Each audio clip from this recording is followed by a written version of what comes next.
Praise lot.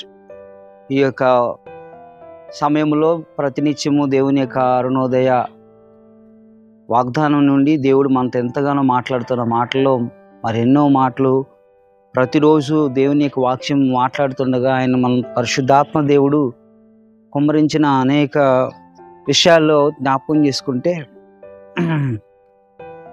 మరి శ్రమ వచ్చినప్పుడు, బాధ వచ్చినప్పుడు భక్తుడైన దావీదు కూడా సౌలు చేత తరవబడుతూ ఆయన ఒక గుహలో పారిపోయి దేవుని దగ్గర ప్రార్థన చేస్తూ ఉన్నాడు.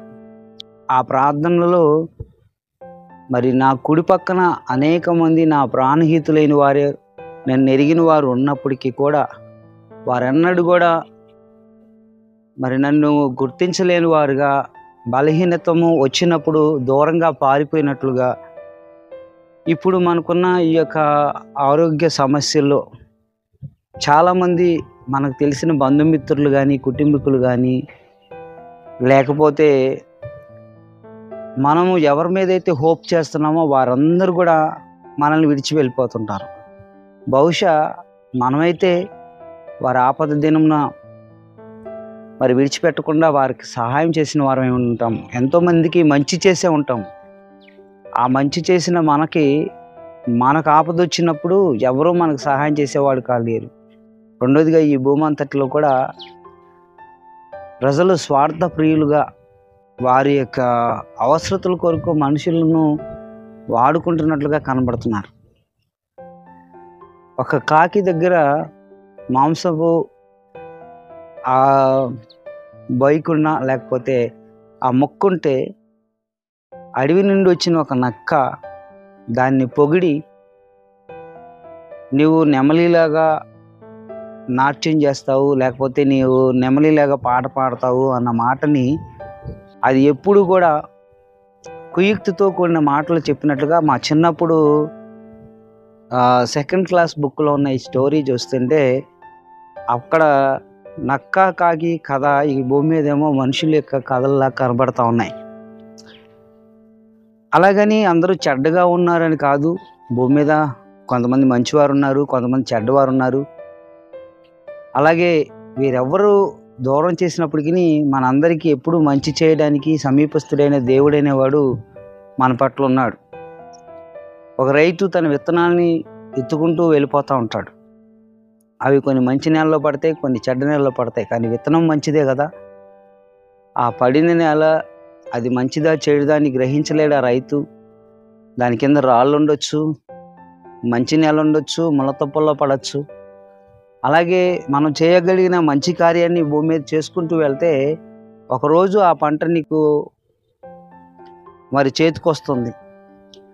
ఎంతైతే నష్టాన్ని మనం వాటిల్లిపోయామో ఆ నష్టాన్ని తిరిగి ఆ మంచి విత్తనాలు కొద్దివైనా అవి మనకి సహాయం చేయగలవు అన్నట్టుగా నా లైఫ్లో ప్రతి ఒక్క విషయాల్లో కూడా నేను నాకు తెలిసినంత వరకు అది మాట సహాయమే కానీ, వ్యక్తిగతమైన సహాయమే కానీ, బహుశా ప్రార్థనలోనూ ప్రతి విషయాల్లో ప్రతి ఒక్క వ్యక్తి కొరకు కూడా ప్రార్థిస్తూ ఉన్నాం.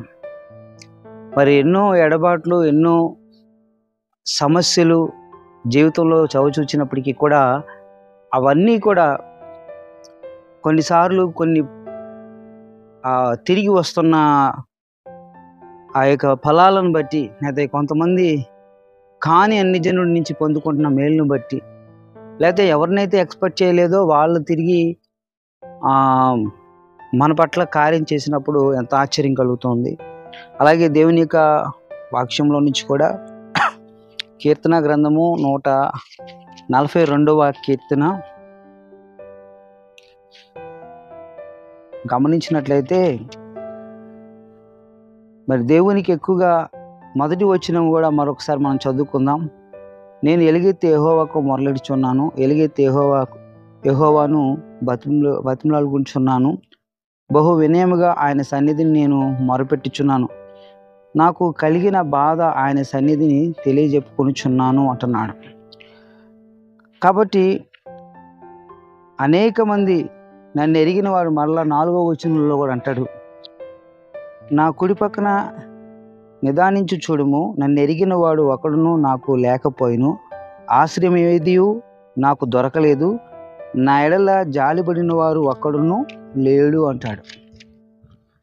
ఈ 4వ వచనం ప్రత్యేకంగా, నా కుడి పక్కన నిదానించు చూడుము, నన్ను ఎరిగిన వాడు ఒక్కడును నాకు లేకపోయాను, ఆశ్రయం ఏది నాకు దొరకలేదు అని అంటున్నాడు.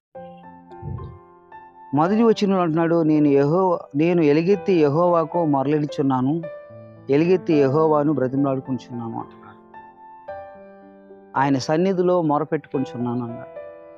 మరి ఈ భూమి మీద చాలామంది మన పట్ల ఎంతమంది ఉన్నప్పటికీ కూడా ఆపత్కాలం ముందు సహాయం చేయుటకు దేవుని సన్నిధి ఎప్పుడు సమీపంగా ఉండి, నీవు గుర్తు ఎరగని అన్ని జనుల నుంచి నీకు సహాయం లభించినట్లుగా దేవుని యొక్క వాక్యం సెలవిస్తూ ఉంది.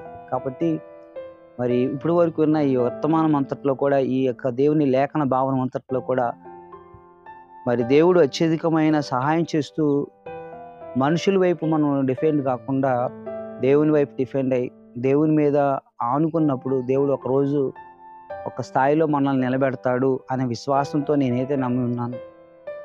మనం గుర్తెరిగిన ప్రజలే మనల్ని అనేక రకాలుగా అవమానంగా మాట్లాడి, మన మీద లేనిపోయిన అపనిందలతో మాట్లాడుతూ మనల్ని బలహీనం చేసేవారుగా ఉన్నారు. ఆ సమయంలో మనం ఎన్నడూ కూడా కృంగిపోకుండా యథార్థత కలిగి మనం జీవిస్తున్నాం. కాబట్టి దేవుడు తప్పకుండా వారిని మనల్ని పరీక్షించి, దావీదును సౌలు చేతిలోంచి ఎలాగైతే తప్పించాడో, దేవుడు మనల్ని తప్పించి ఆయన ఉద్దేశించిన చిత్తానికి దేవుడిని నడిపించమని ప్రార్థించండి. దేవుడు నీకు కావాల్సిన సహాయం చేస్తాడు. ఈ కొద్ది మాటలు దేవుడు దీవించును గాక. Amen. God bless you all.